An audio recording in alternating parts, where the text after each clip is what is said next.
Welcome back to the Football Heritage, ladies and gentlemen. We're back again with another edition of the post-match analysis. We had a lot of games this gone weekend, so today we'll be bringing you the I'm post-match gonna charge that. analysis to all the games that played this gone weekend. Because we had a lot of exciting games, particularly on Monday, the Newcastle United and Liverpool game. Liverpool won 3-2. They scored a winner in the down minute of the game. That was an interesting game, very, very exciting. And Arsenal won at the Emirates against Leeds United 5 goals to 0. Their prolific striker getting on the score sheet, scored twice in that game. And Manchester United settled for a one draw away to Fulham. So at the other end in Europe, in the Spanish La Liga, Real Madrid won 3 goals to 0 against newly promoted team. And Barcelona, they won. They came from 2-0 down to win 3 goals to 2 against Levante. Uh, Welcome back to the Football Heritage. First of all, let's look at the Arsenal game, which played on Saturday. They won against Leeds United 5 goals to 0. First half, they didn't really play well in the first half, but they scored 2 late goals in the first half to go 2-0 up. But then, in the second half, they scored 3 more goals. Gyökeres scored twice, and they scored 3 set pieces goal in that game. Two of their defenders scored, and Gyökeres scored from the penalty spot. So, what's your take on that game? Well, I want to say thank you very much for today's show. I want to say thanks to all of our followers, well wishers, and the footballing world. It's a pleasure being here tonight to give our analysis on the past weekend feature. So we go straight to the Arsenal match. Um, Arsenal against Leeds United. For me, I knew that result was going to be in favor of Arsenal. Uh, I knew it was going to be one-sided match. Um, Leeds United, newly promoted team from the Championship, coming to the Premier League with a kind of solid um, team that Arsenal got right now. They got a very good defense, and this is the start of the Premier League. No too much injury, so I knew it was going to be one-sided match, and Arsenal um, executed their plan very well, created chances, score goals. Sometimes you don't have to play beautiful game, to win with big score. You just stick to your game plan, execute it well, and I think Arsenal did that perfectly. From the Leeds United perspective, most of the smaller side, I don't know, sometimes they they don't take instruction or they don't execute their plan to the fullest. If you're going against a bigger side, it's always advisable you sit deep because if you look at the individual players, the quality of player those guys have is quite different from what you had, like like Lee United and Arsenal. You know, the team is not competitive. I know they all Premier League team, but you came from the Championship, and then this is a team that been fighting to win the Premiership you're going against, and so the best option for them should have been sit deep and just go on a break, but they couldn't do that well defensively. They was horrible, and Arsenal managed to smash them with huge score. So it's a good win. It was a good win for Arsenal. Um, Starting the league, home and away, the first two games, 6 points, um, 6 goals scored is a huge boost for them. So kudos to Arsenal for that job well done. There was there was up to the ties. They created chances, they scored goals, and they defend very well. So very good game from the Arsenal point of view. Thank you very much for that brilliant analysis. Yeah, matter of fact, Arsenal they were clinical in that game because they had only 5 shots on target and they won the game 5-0. 5 shots on target, 5 goals, and the only disappointment for them, their captain, he went off along with Bukayo Saka, and Saka will be missing few weeks because of injury. And this is the problem. Arsenal Football Club, this is one of the major problems they have to solve. The injury crisis, because the season just started and Bukayo Saka he's out. And last season he was out for close to 3 months. And now he will be off for about a month or 6 weeks. And that's a big blow because Saka is a very important player in our squad. But they dominated the game, particularly the second half. I think in the first half they didn't play well. They didn't play well in the first half, but they managed to score 2 goals. The first one from a set piece, where Timber headed the ball into the back of the net for the first goal. And set piece, Arsenal, they are very dangerous when it comes to set piece. But Leeds United, they were wide open. They didn't defend properly. They wanted to play ball possession football, and you cannot do that away to a strong team like Arsenal. You are going at the Emery. What they needed to do was to keep it tight and stay in the game. If you are down like 1-0, the game is in the 80 minute, anything can happen. But if you decide to attack Arsenal, then this is what you get as a smaller team at Leeds United, because you don't have the quality in your squad to play that kind of football. This is the reason why Leeds United, they don't stay long in the Premier League, because the way they play. You have to defend properly. You have to defend. If you cannot defend properly, you will continue to get smashed by bigger teams. Every time you go to those big stadiums, you don't defend properly, you want to play them the same way they are playing, you're going to get smashed. So until they can learn from their mistake, they will continue to go down in the Premier League. But good result for Arsenal.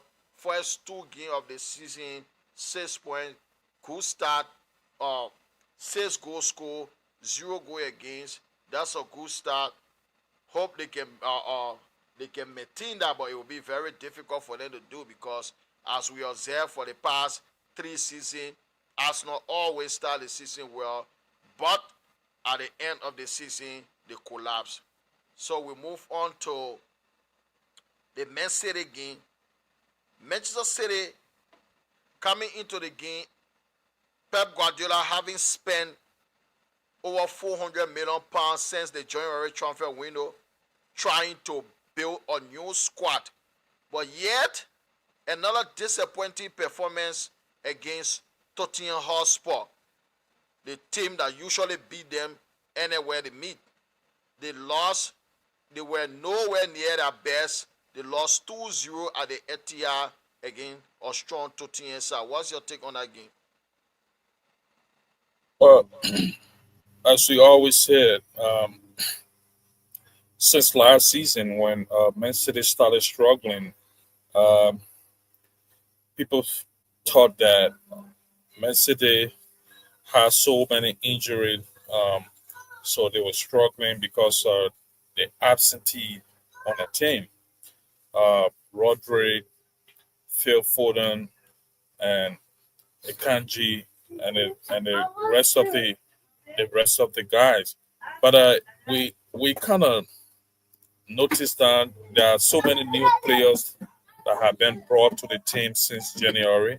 Um, We saw them their first game. We saw them against uh, a very misshifting Wolf, and they won that game comfortably. People thought that Man City was back.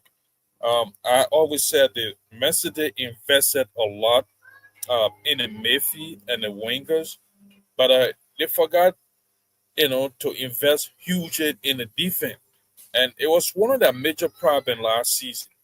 All right, the midfield was not really good enough. The defense was tired.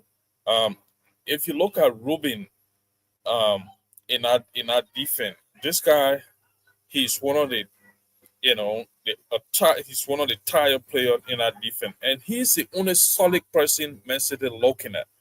Akanji, um, he's off the game. Um, 2 seasons ago, the kind of game we saw from Akanji, he's not playing at that standard right now.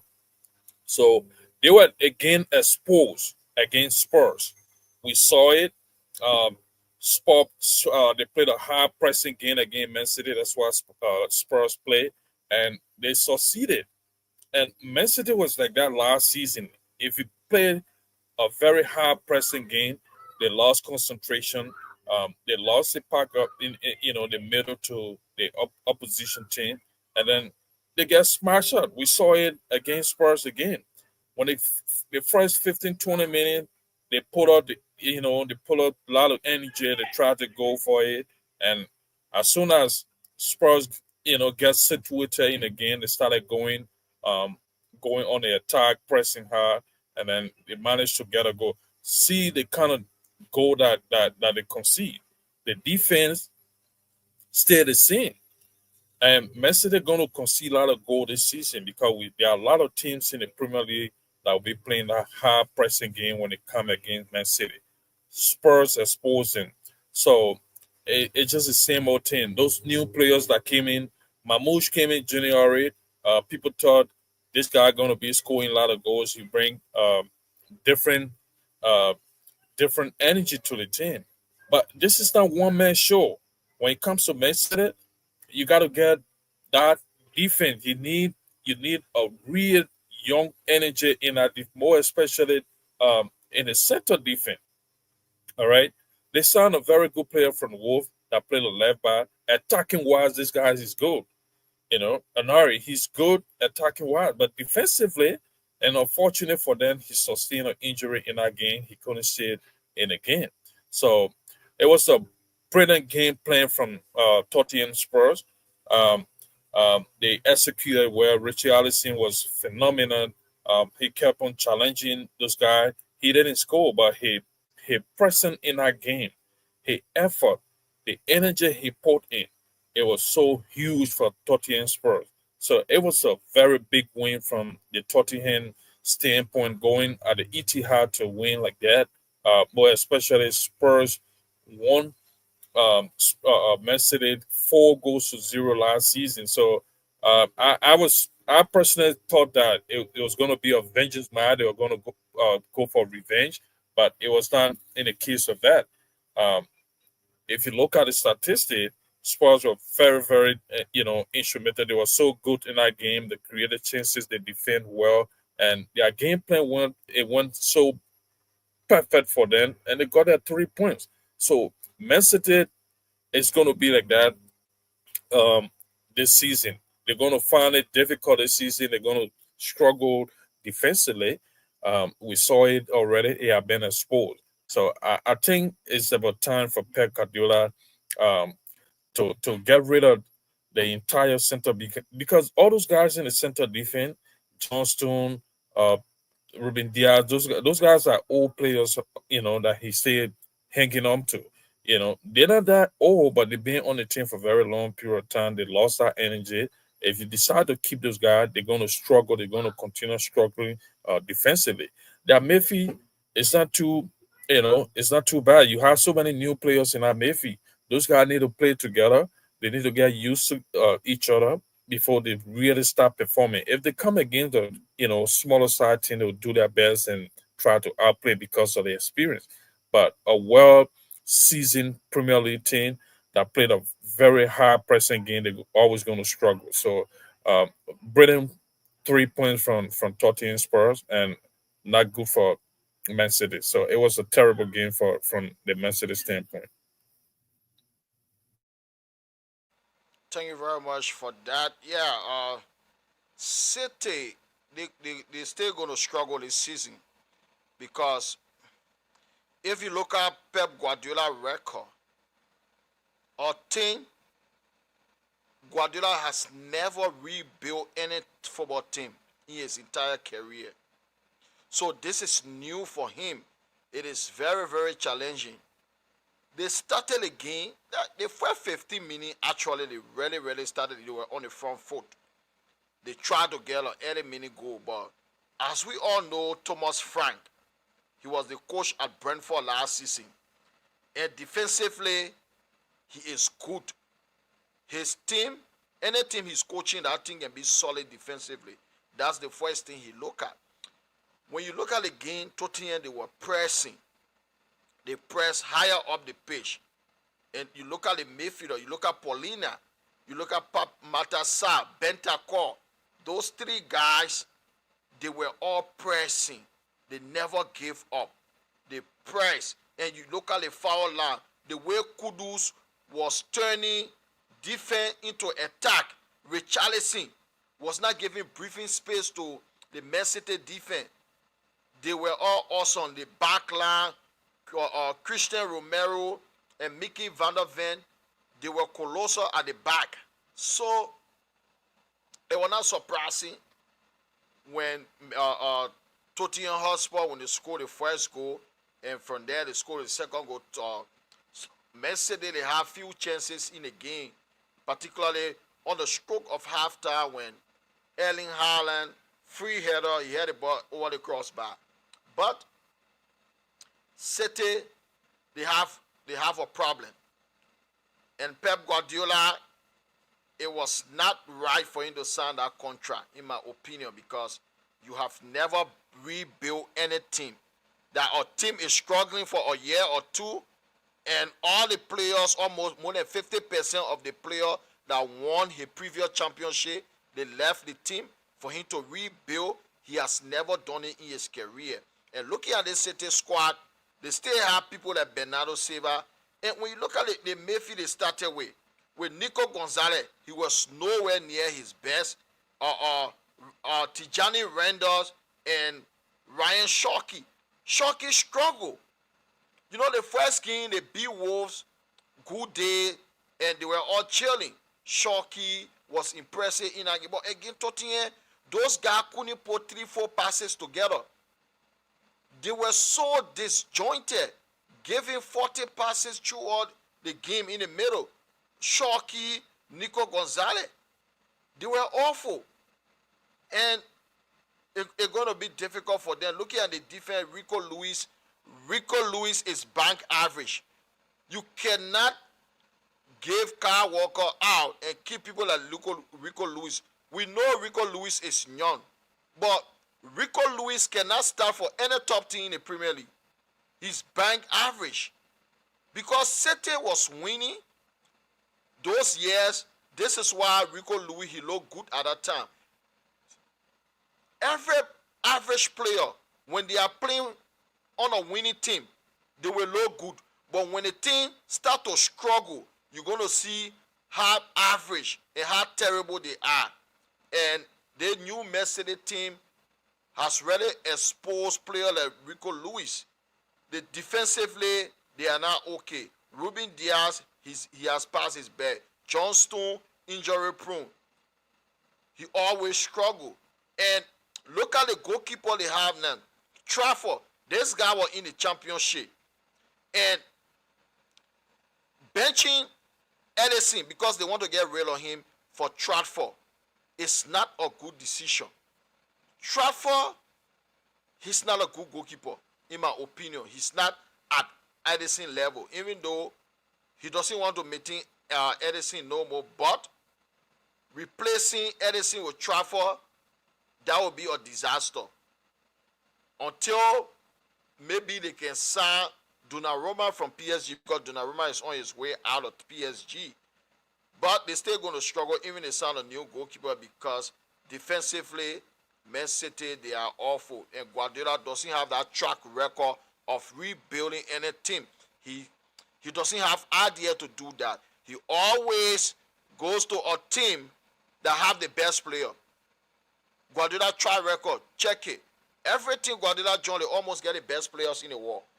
When he was coaching Barcelona, Messi, Xavi, Iniesta, started with Samuel Eto'o, Yaya Toure, Thierry Henry, all those guys. Went to Bayern Munich. Bayern Munich won the treble when Guardiola joined. Yeah, Ian Robin, Fred Ribery, arguably at that time the two best wingers in world football, Fred Ribery and Ian Robin. You had those guys. Robert Lewandowski, the best striker in world football at that time. So, went to Man City, Sergio Aguero, Kevin De Bruyne, Bernardo Silva. You had all these guys. David Silva. So, Guardiola is not used to this. I think this City team, they will struggle this season. They may even struggle this season than what they did last season. Because having spent over 400 million pounds since January, I don't see any major change in the City squad. So we now move on to the next game. Uh, Barcelona, they won 3-2 and went to Levante. First side, they were down 2-0. And Marcus Rashford was substituted at halftime. And Barcelona scored 3 goals to win again, 3-2. What's your take on that game? Yeah, we for me, I knew that Barcelona was going to game, but what shocked me more, um, Levante scoring 2 goals against Barcelona. Well, we have seen brilliant matches from Barcelona last season, but I haven't seen that standard that they had from last season. Well, one may say is too early. This is the start of his season. Player came from vacation. They fatigued and what have you. They're trying to regain their energy. Going to the season, but conceding that number of goal against Levante is not a good sign for Barcelona. And from my own analysis, I have said it that I think they're going to struggle a little bit this season defensively. The good thing for them, they still maintain that they are strike force.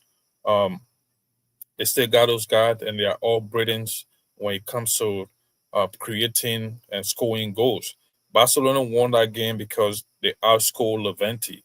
Um, which were good for them. Sometimes you suffer in a game to win it, but it's not a good sign.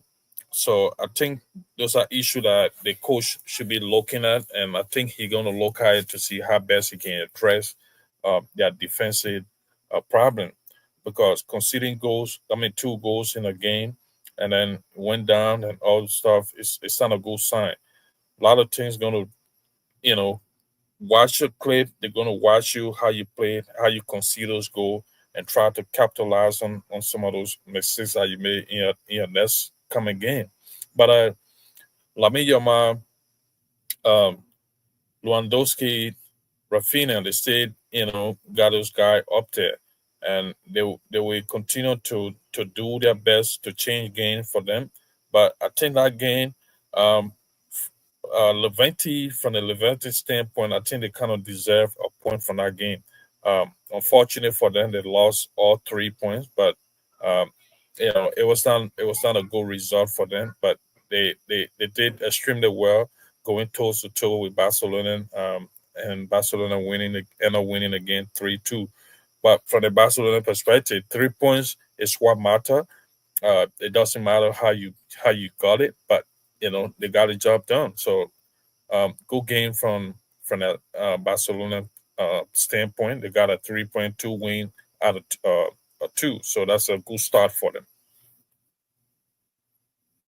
Yeah, thank you very much. Yeah, they dominated the game through all the game, even though they were down 2-0. But uh, Barcelona, that high line, maybe sometime this season they still gonna get found out because some team gonna capitalize on that. They had a lot of the ball. They had over 80% ball possession through all the game. They completely dominated the game, but yet Levante had 5 shot on target. Even though they had only 18% of the ball, but they have 5 shot on target to Barcelona 10. Barcelona with 82% ball possession. They dominated. They get a lot of good players. People like Lamine Yamal, Pedri, Lewandowski. They have a lot. They have like Rafinha. They have a lot of good players. But that's not a good sign. Winning 3 goals to 2 against a team like Levante. But the most important thing, they got the 3 points, but they have to be a little bit strong defensively. That's Barcelona major problem. And when you see Barcelona they lost again, Inter Milan in the Champions League, it was because of the defense. Barcelona, I don't know why they always get a good team. Even the time they have people like Ronaldinho, Samuel Etofis, but yet when you look at their defense and compare the defense to the Mayfield and the attack, you will see a big difference. They always get a good Mayfield, good attack, but defensively, they never address that for over 20 years. They don't look at that defense, they don't care. And it's going to cost them some big games. Because when you are playing a Champions League semi-final or Champions League final, if you don't have a good defense, you're going to lose. So until they can really address that defensive problem, I don't see them winning the Champions League this season. But attack, they have a very good attack. This is why they came from behind to win 3-2. It's a very good result for them. They won the first 2 games of the season. And that's the most important thing. They get 6 points. So we move on to the Sunday game. So on Sunday, Chelsea Chelsea won, and they were very impressive. Was it Sunday or Saturday? Friday, excuse me. Oh man, Chelsea play on Friday. That's the first game we should have discussed. I'm so sorry. On Friday, Chelsea they won 5 goals to 1 at West Ham United, and they West Ham started brightly. The first few minutes of the game, they were doing okay, and they took the lead through Luka Paqueta. But Joao Pedro equalized. Goals from Pedro Neto, Enzo Fernandez, Moise Caicedo, and Chaloba secure all 3 points for Chelsea. They won away to West Ham United 5 goals to 1. What's your take on that game? Yeah, like you said, Western started on a very good note, but I think the game slipped out of their hand when they decided to go toe to toe with Chelsea. Um, I always say this: when you go against a tough side, team like that, everybody saw Chelsea in a club walkout. They were very, very much solid. So you come in against them, you just sit deep, and then you got a very good uh, attacking force that can be dangerous on a break. But you know, after the first 20 to 25 minutes in the game, and then they couldn't find a way through. Chelsea were too strong for them. They couldn't compete with them anymore, and then they got smashed. But from the Chelsea standpoint, it was a brilliant game. They dominated the match. They created chances and scored so many goals, which were really good for them after dropping points in their first game against Crystal Palace. So they needed to do that.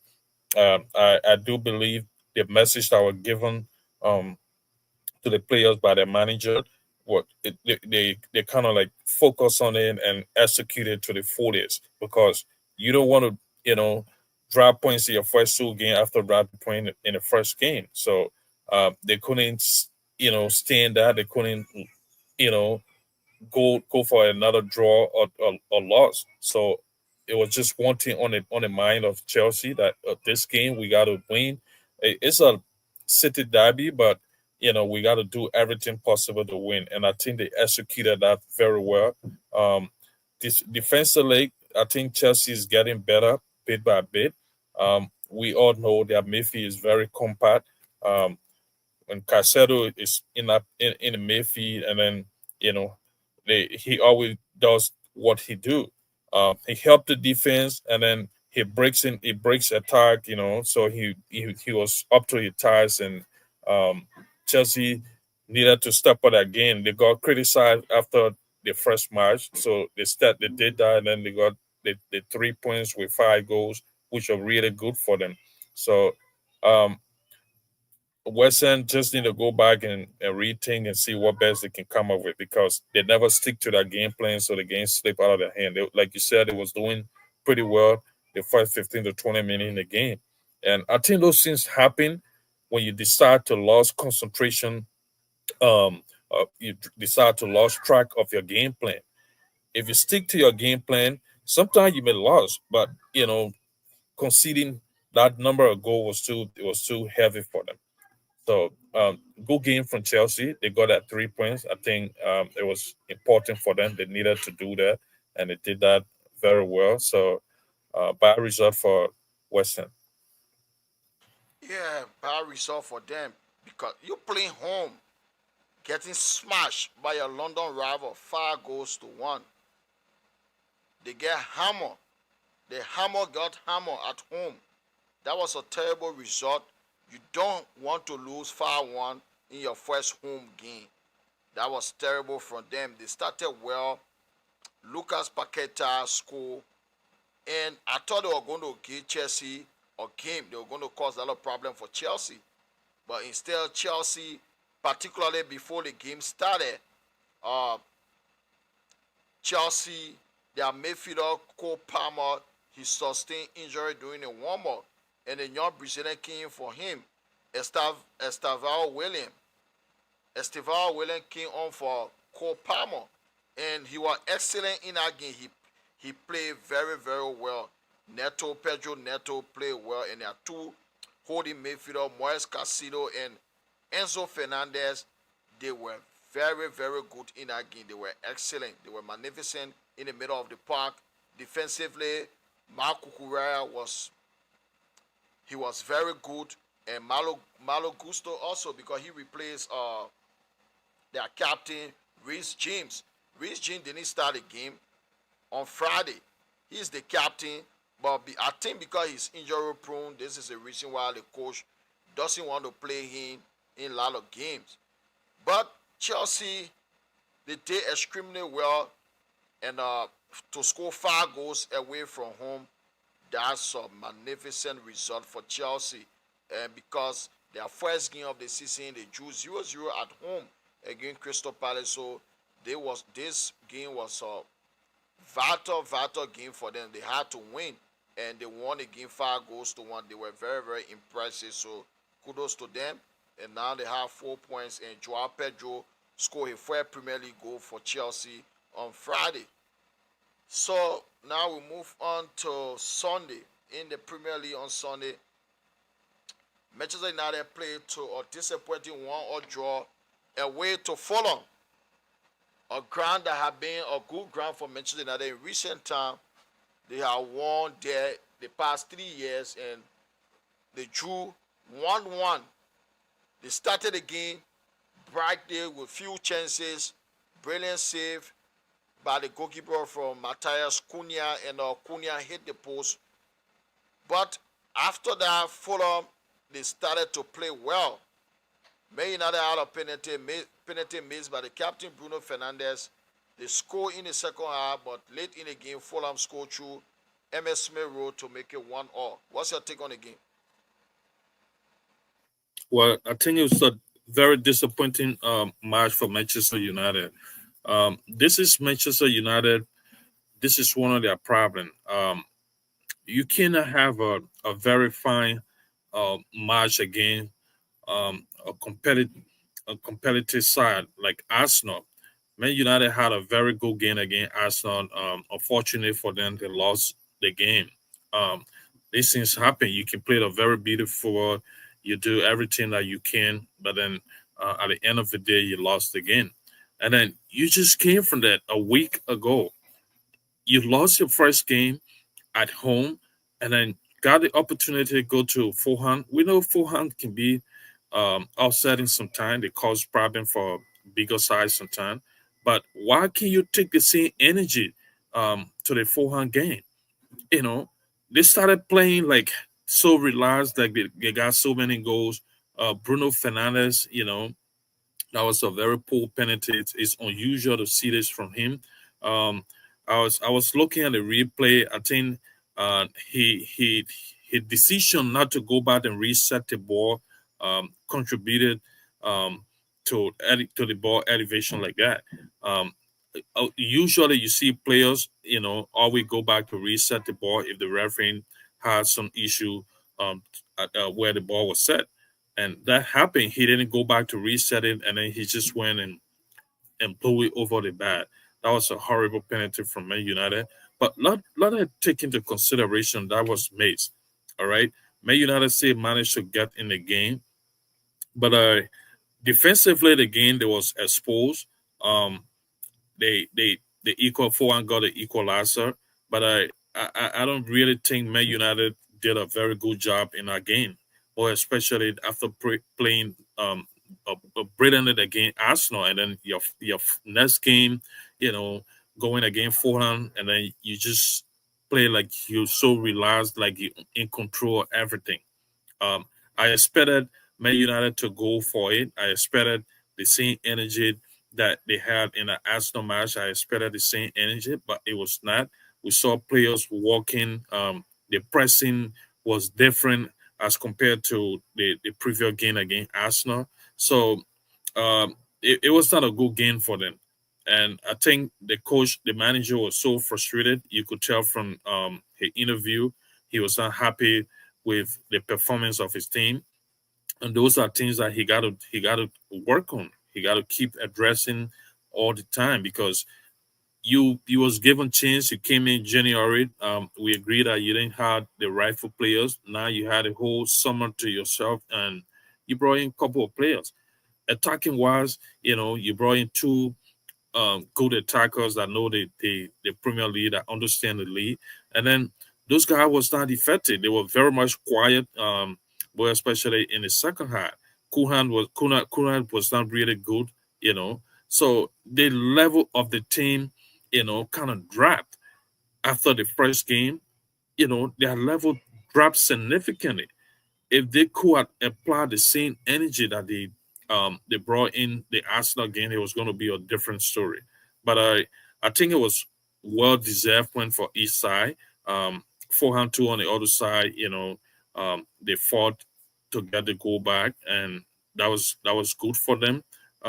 It was a, a deserved point for each side, but a very frustrating performance from Man United. I think the coach should be looking at what to do next, because there are a couple of guys he continue to give them chance. Um, like Dalot, I don't really understand why he continued to feature this guy.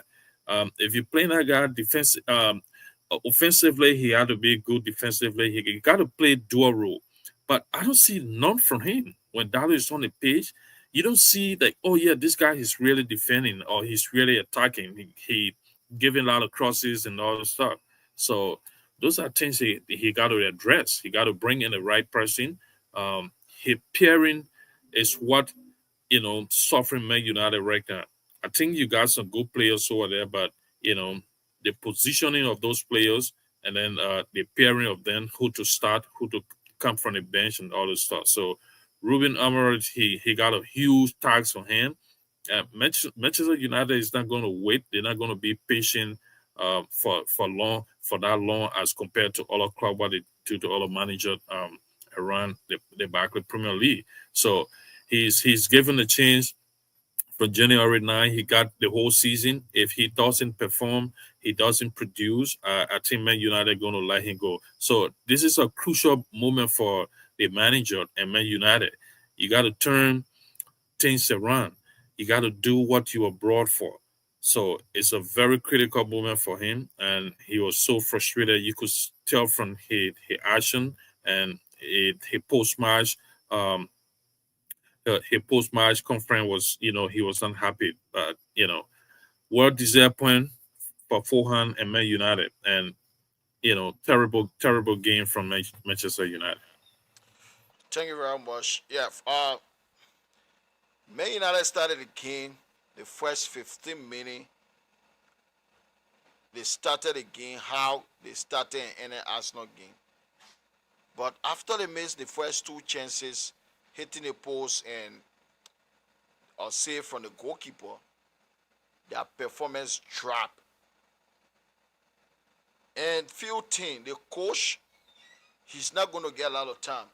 This is not Arsenal where you have all the time in this war, because it's not just this season. You have been there since last season. Over 20 Premier League games last season he coached. So it was not like his game, especially seeing what Thomas Frank is doing, what he has done in the first two games with Tottenham, winning the first game 3-0 to newly promoted side, and going at the Etihad Stadium winning 2-0 with a clean sheet. And you, Ruben Amorim, his system, his formation, and trusting Bruno with Dalot, especially Bruno to play as a number 8, going to get him fired. This guy is not disciplined enough to be a number 8 player. He is not. He can play number 10 where he flow around, walk around the pitch. He's not disciplined enough to be a number 8. Bruno this season, if you go back to the Arsenal goal from the corner, Bruno was the one who gave the ball away. That was a simple pass in his own 18-yard box, gave the ball away. The misplay pass turned into a corner in favor of Arsenal, and Arsenal scored from that corner. We know the goalkeeper, he made a blunder, but who allowed Arsenal to have a corner kick? It was Bruno Fernandes, the captain. If he wouldn't have given that ball away, Arsenal wouldn't have scored a goal in the first place.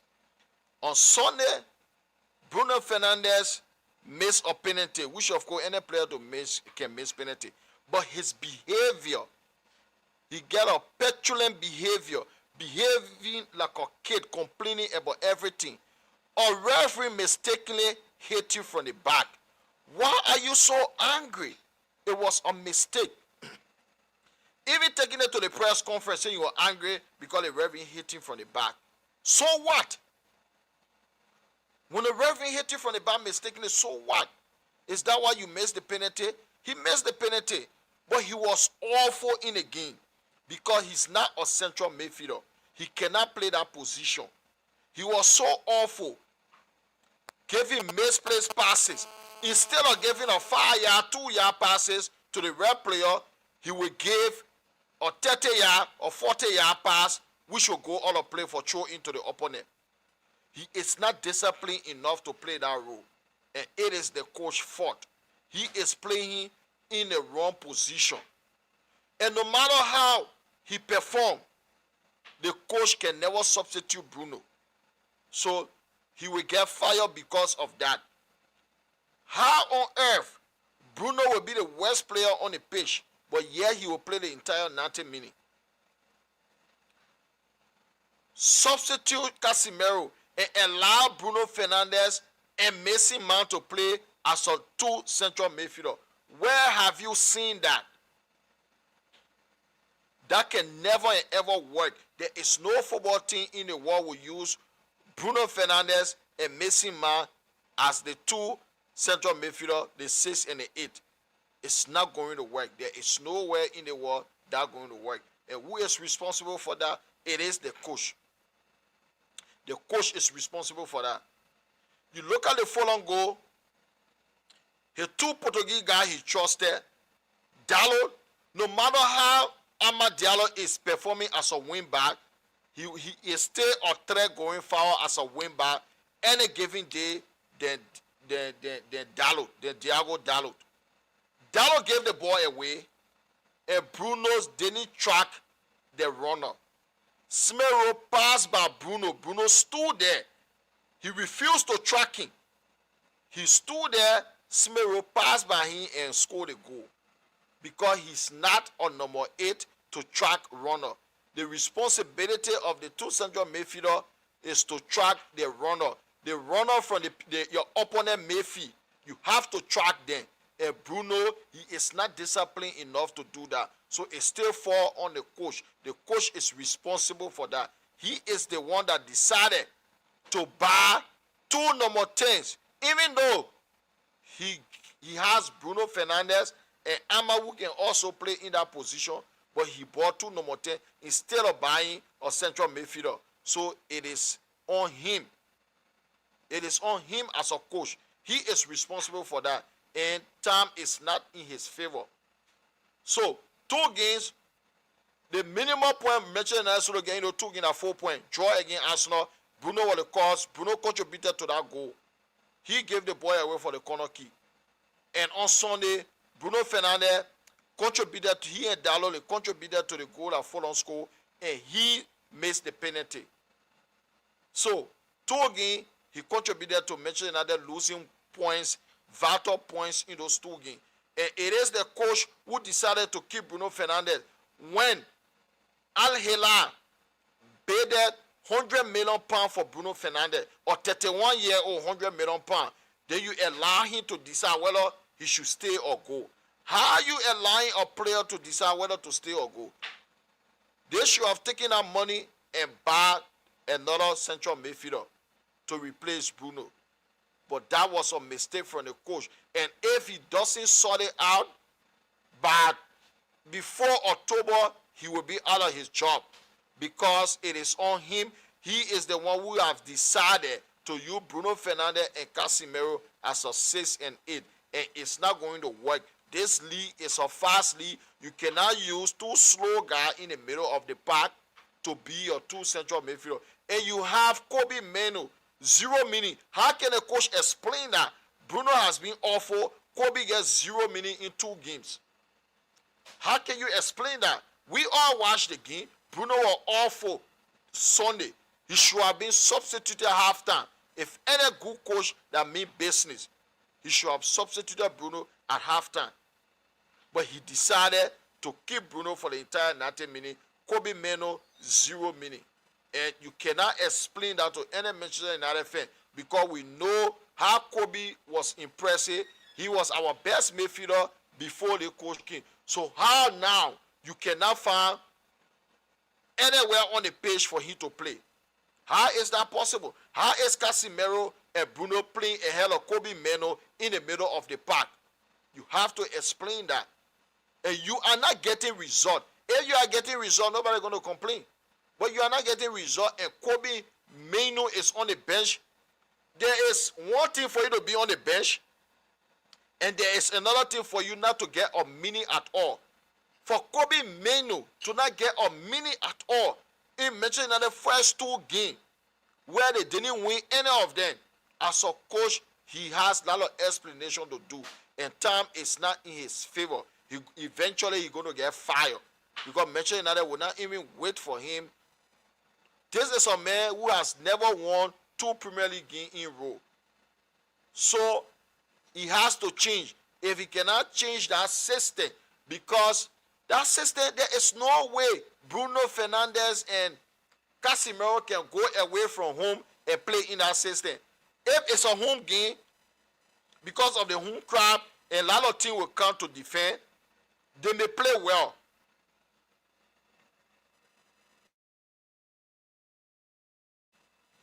They may play well because a lot of teams will be defending at Old Trafford, so they will play well. But going away from home, this is the Premier League. Every away game is a tough game. So you having Bruno Fernandes and Casemiro, you are asking for trouble, and the coach probably he want to be fired, and Bruno Fernandes and Diego Dalot, they will be the one that will get him fired. So we now move on to the Real Madrid game on Sunday. Real Madrid, they defeated the newly promoted team Real Oviedo 3-0. Kylian Mbappe scored twice in the game, and he looked very, very sharp in that game. He looked sharp. Unlike last season, where he started the season very poorly, but around this November, December, he picked up form and he won the Golden Boot last season. And looking at the way he sharp this season, I can only see Kylian Mbappe winning the Golden Boots again. And Vinny Jr. came from the bench to also score and settle a goal from Kylian Mbappe. What's your take on the game? Yeah, there's one thing I kind of admired the current Real Madrid squad under the new manager Xavi Alonso. Um, this defensive leg. I think Real Madrid is doing well. It's too early to rate the defense of Real Madrid, but as compared to last season under Carlo Ancelotti, their previous coach, um, Real Madrid struggled in every game. All right, no matter who they're playing, they struggle a lot. But the first two games that we have seen, more especially this game, this last game, they dominated the game through all the match. They struggle a little bit in getting to the final third, but they had the ball possession. They play um, they play deep in the opposition half. Um, so they just needed that moment to break the tie, to break the deadlock. And when they did that, they opened up the defense of uh, the team, and then they managed to get 3 goals. But Rodrigo, I'm going to talk about Rodrigo a little bit. This is a guy that haven't been playing, and Javi Alonso decided to give him a chance and put Vinicius Junior on the bench. This is how people understand. This is to say to the footballing world that this guy is not looking at big name. The new manager, he's not looking at big name. He put Vanicio on the bench. He brought in Rodrigo to give him chance because this is a guy everybody been talking about him. He's not giving chance, and you know he started the game brilliantly. There was some movement for him. You could see that. Oh, this is Rodrigo that we used to see. And then what make the manager to substitute him? And this guy has said it. You got to work. If you lost the ball, you cannot walk. You don't want to be effective only when you're on the ball or when you're in attack. What about defensively? This is modern football. This is contemporary football we're talking about. You got to chase. And this guy started walking, so he substituted, he brought in Vinin, and Vinin himself know what he went on the bench for. So when he had a moment, he set up for Keita Mbappe. Beautiful setup from him. And then he's also got he also got a goal, which are also beautiful. But Kylian Mbappe, that started again, that scored 2 goals. This guy was chasing all through the game. When he on the ball, he attack, he create chances, he move, he dribble, and then when the transit time for the transitional period, you see him chasing after the ball, and this is what Javi Alonso want to do. So you said that right. Kylian Mbappe has started the season sharply. His first 2 games, we've seen the best of him. He's on top of his game right now. We hope and pray that this guy stay fit through all the season. I think it's going to bring a lot of success to Madrid this season. We have seen it. So defensively, the team is improving. There were a couple of new signing in defense. Trent Alexander-Arnold, the same way he was done. effective in his first match. So Xavi Alonso put him on the bench and brought in Cavaja. Cavaja been out for a very long period of time. I thought Trent Alexander-Arnold was going to be the one that would start the first. He started the first game. I know that, but to go the first 4, 5, 6 game, and that's going to be a perfect chance for him to see that position. But what I foresee now, um, Cavaja is coming back. He need more game time after the long injury. He defensively he's solid in Trent Alexander-Arnold. We know that, but we know Trent brings in different contribution when he on the pitch. But the coach, the new manager, want to see what he can do defensively, not only on the ball.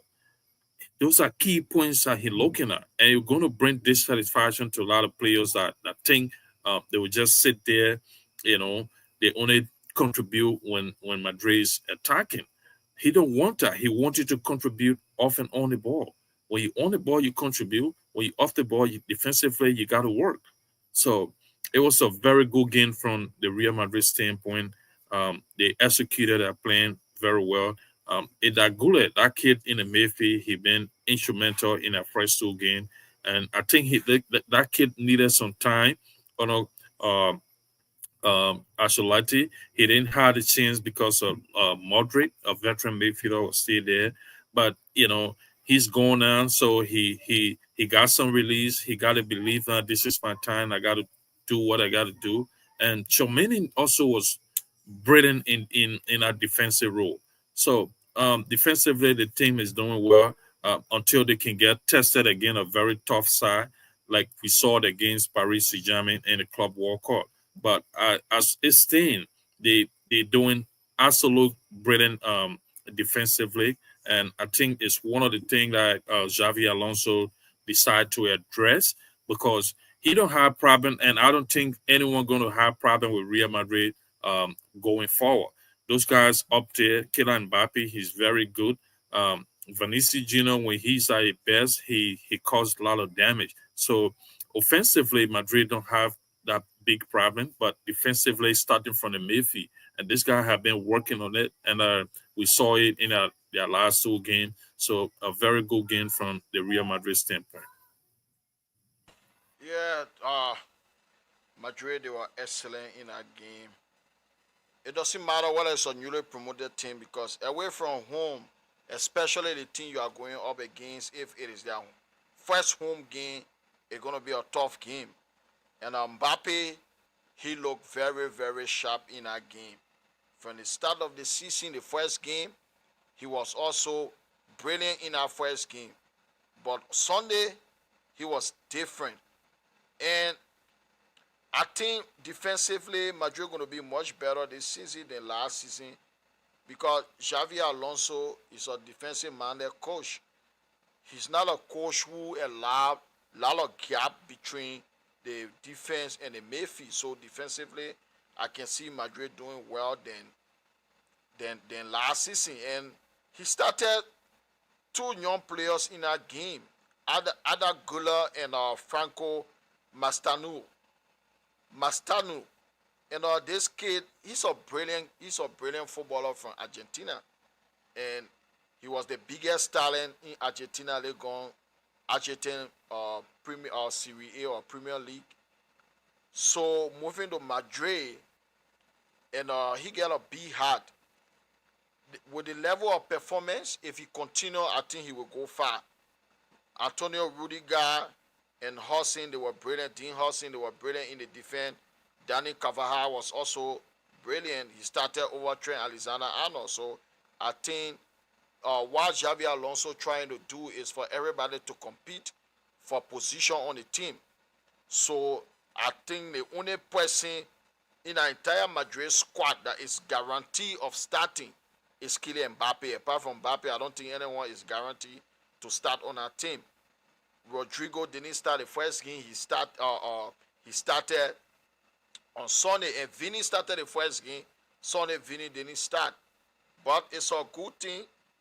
Madrid, they are on course because they can't afford to be behind Barcelona this time around because they did it last season.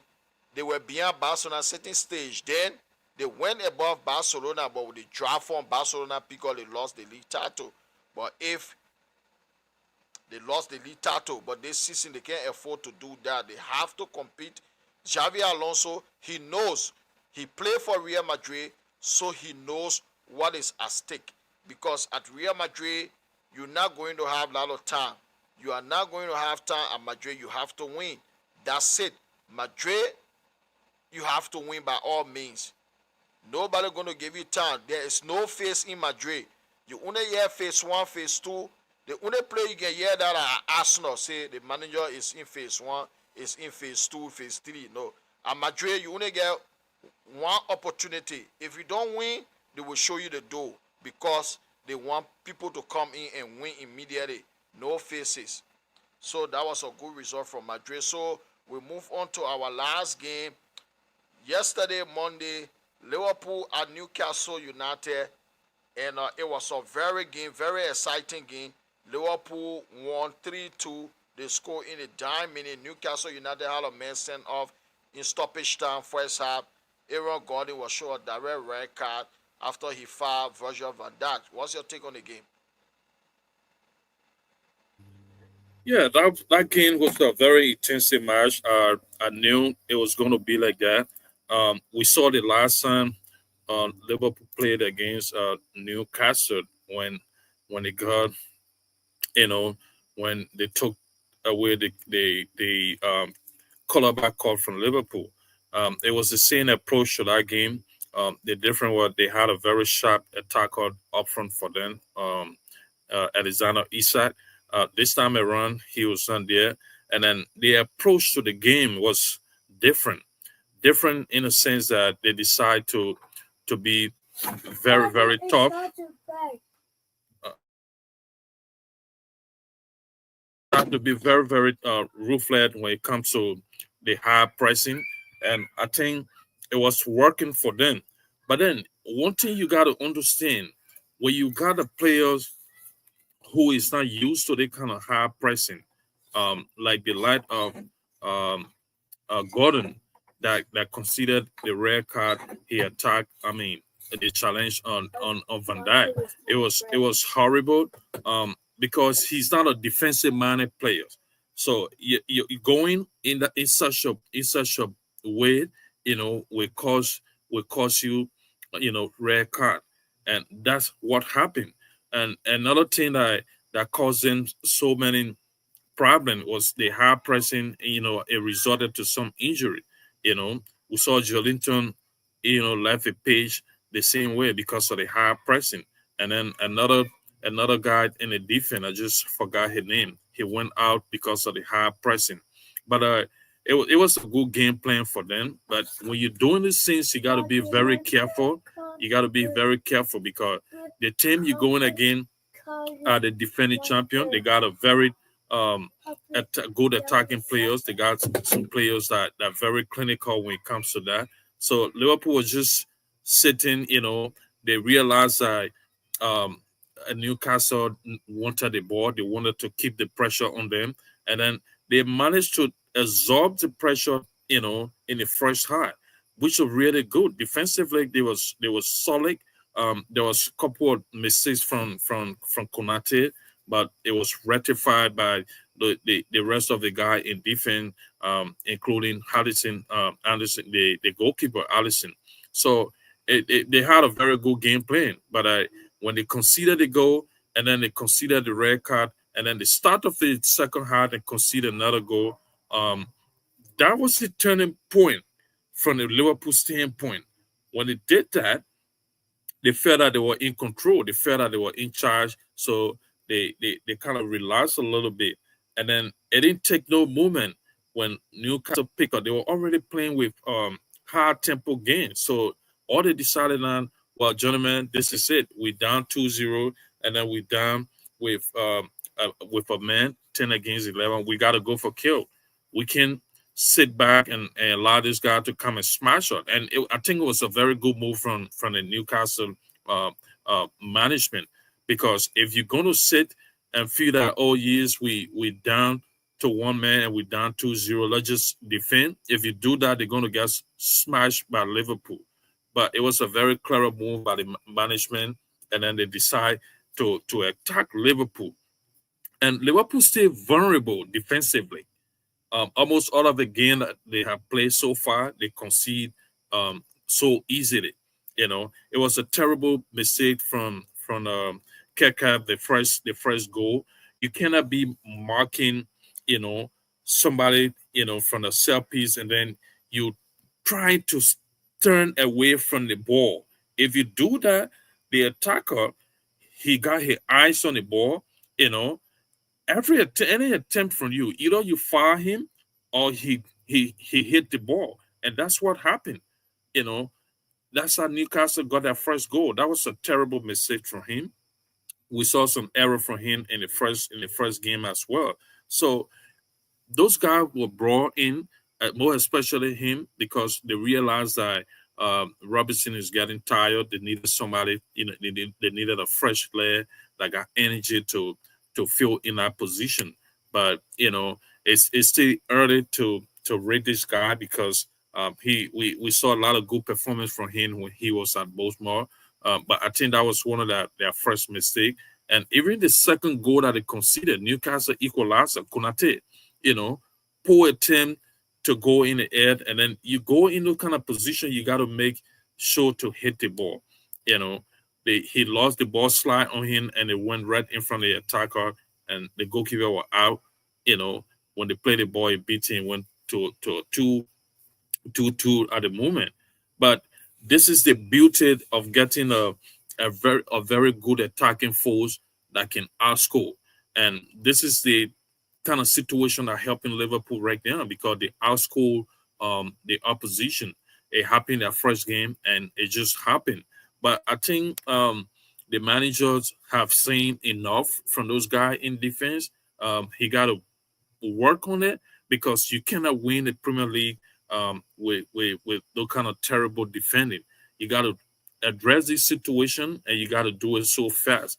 They got another big game coming up, so let's wait and see how that's going to be. But I think from the Newcastle standpoint, it was a very frustrating match for them. They lost a couple of players to injury. They lost another player to red card, and then they end up losing again.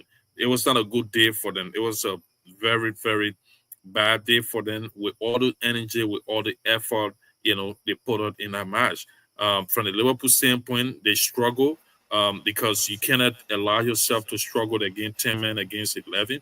But I think Newcastle stepped out again. That's why, they were able to outplay Liverpool when it was done. And it pays off for them. They managed to equalize. It also stopped Liverpool from scoring more goals. So brilliant goal from the young kid, the 16 years old. He executed that very well, and it was a very good moment for him. Scoring on your Premier League debut, especially a winner, it brings sensational feelings to you. It gives you a lot of confidence.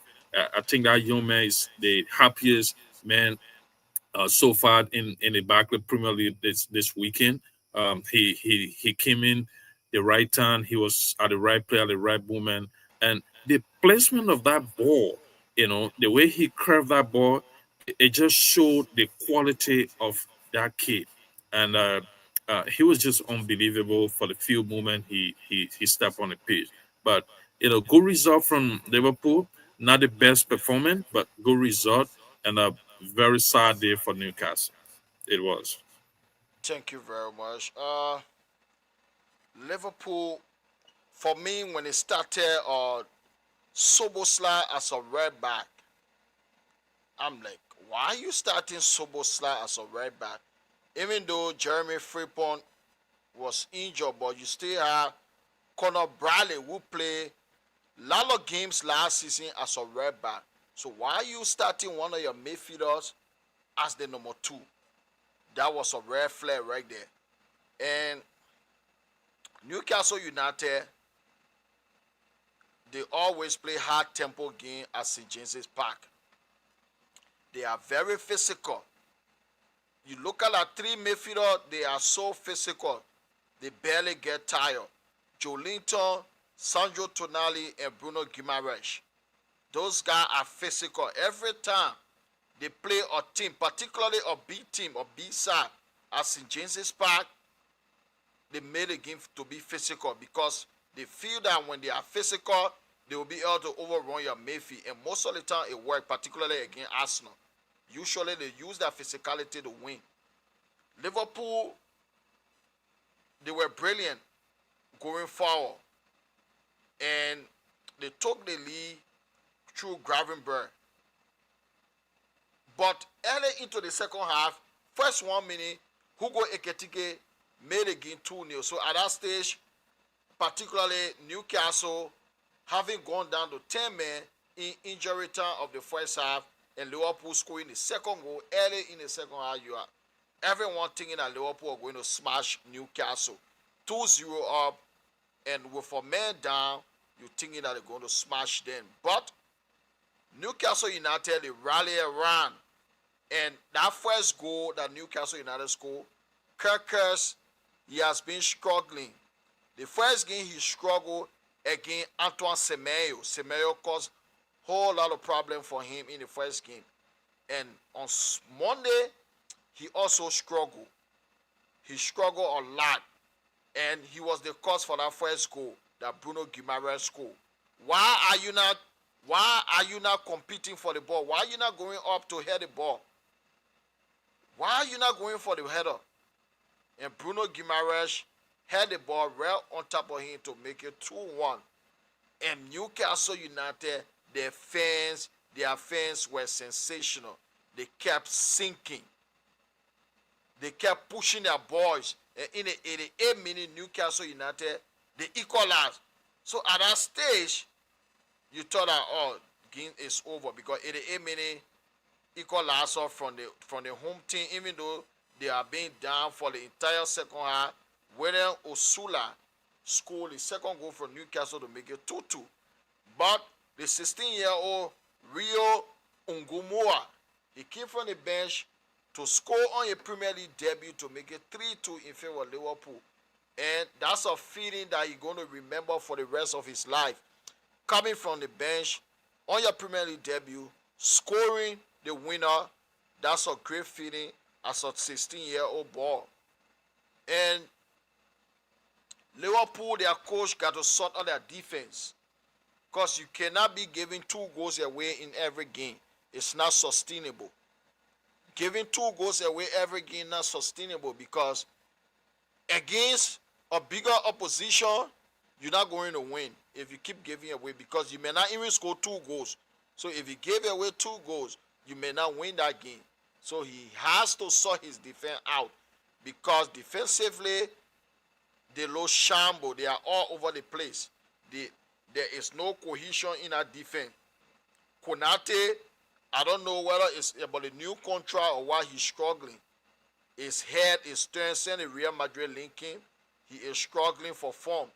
So he has to improve. Konate has to improve, and Virgil van Dijk has to organize his defense properly. The two sides struggling right now. Kirkers, he was a brilliant player on Bournemouth, but playing for a team like Bournemouth, the pressure at Bournemouth is different. They're playing at the highest level. You're playing for Liverpool Football Club. That's a different pressure.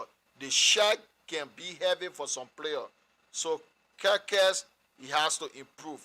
He has been awful the past 2 games, and if he continue playing at that, I think he's going to drop to the bench for Robertson, because Robertson is just waiting to take his place. Because we all know Robertson been Liverpool left back for over 5 years.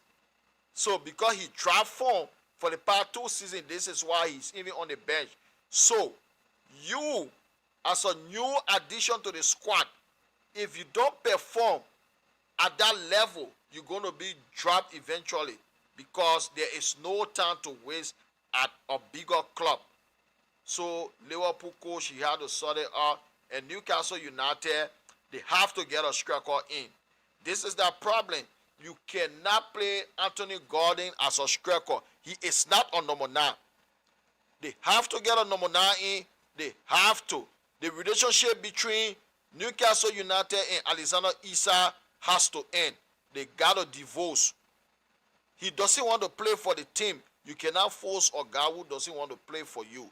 They have to end that relationship, take 120 million and get another striker. Because I can't see Liverpool paying 150 million. The players has made it clear that he doesn't want to play for Newcastle. And a player that does not want to play for a football team, Liverpool will not pay a world record or Premier League record 150 million pounds for him. They will not do that. So they have to compromise something. They got to get Alexander Isak away from that football club and get a striker. Because if they don't get a striker in and sell Isak, they're going to struggle this season. So that's it. We come to the end of this preview of this review, the weekend review. So before we go, what's your parting comment? But parting comment goes to our fan and follower where we should keep subscribing, keep hitting our links. We appreciate everything that you do. Thank you very much for following us. Thank you so much for supporting the football heritage. We're gonna be here again May week to give the preview of the weekend, this coming weekend feature. Once again, we want to say thanks and have a wonderful night and see you Thursday. All right, thank you very much. So, ladies and gentlemen, if you are not yet subscribed, please do subscribe to the Football Heritage. The link is always in the description. If you check in the description, you're going to see the link for you to subscribe to the Football Heritage. We are live on YouTube, the Football Heritage, and on Twitch. We are also on Twitch. So we bring you the we bring you the preview and the post match analysis via YouTube and Twitch live. So please, you can also, if you have a Twitch account, you can also go on Twitch. It is the Football Heritage on Twitch. You can also subscribe to us on Twitch, and we are on YouTube. If you're not yet subscribed, subscribe, and also tell your friend to subscribe. You can also share the show. So this is how we come to the end of this show. So you guys can have a wonderful day, no matter where you are. You can have a wonderful night or a good morning to you. So peace. We are all here.